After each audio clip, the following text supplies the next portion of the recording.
It's the sound of peace and acceptance, but it's been a long and difficult journey for Bob Russo, one that began more than 30 years ago as a graduate student at Notre Dame University. I had just finished writing my comprehensive examinations for a master's degree, and I was just suddenly overwhelmed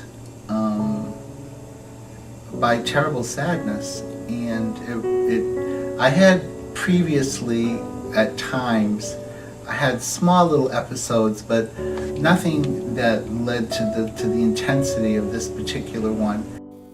Identifying mental illness is an important first step. Bob was admitted to a local hospital in South Bend, Indiana with major depression.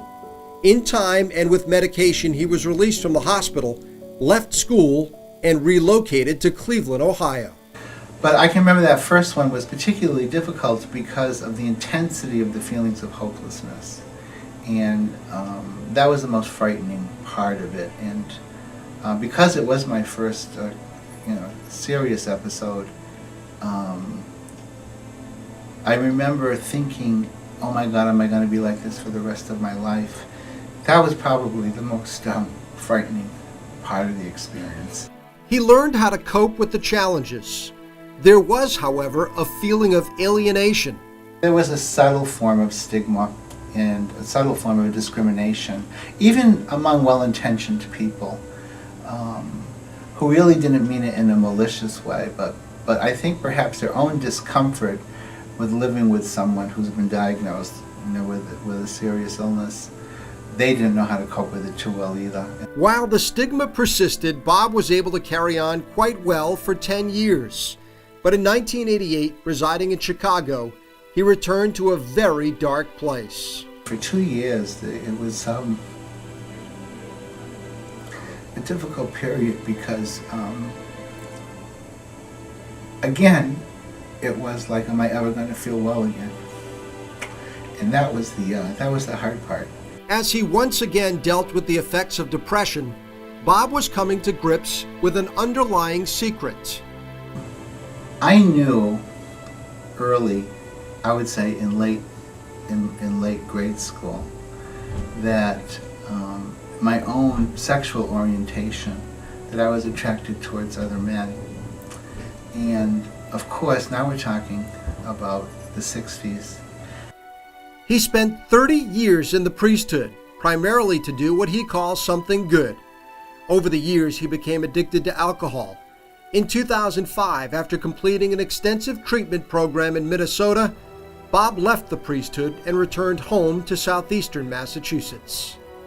It was in the 4 months of treatment there that I finally was able, to accept myself as I am.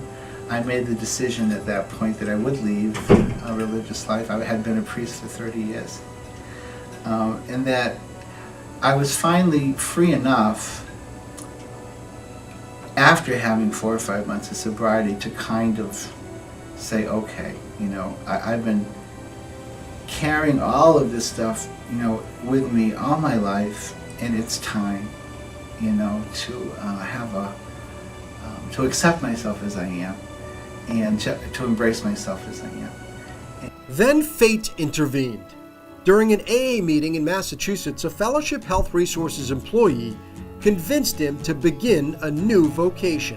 About 3 months later, the same person said, because again, we happened to be at another meeting, and it just so happened that at that meeting, again, I had shared another part of my story. He says, that's it. He says, I'm convinced. He says, you would just have to, would you at least consent to go on an interview for this position? So he wore me down, actually. And I says, okay.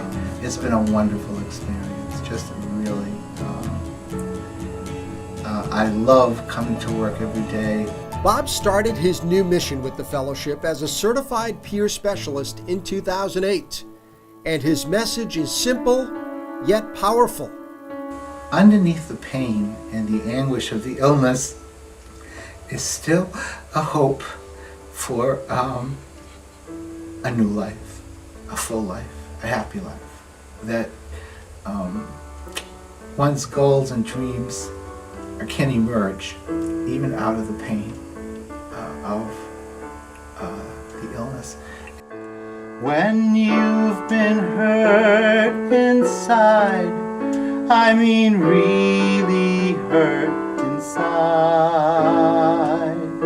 don't run away from what has caused you pain.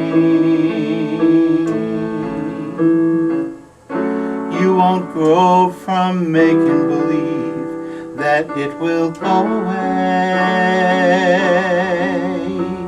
You'll only start to grow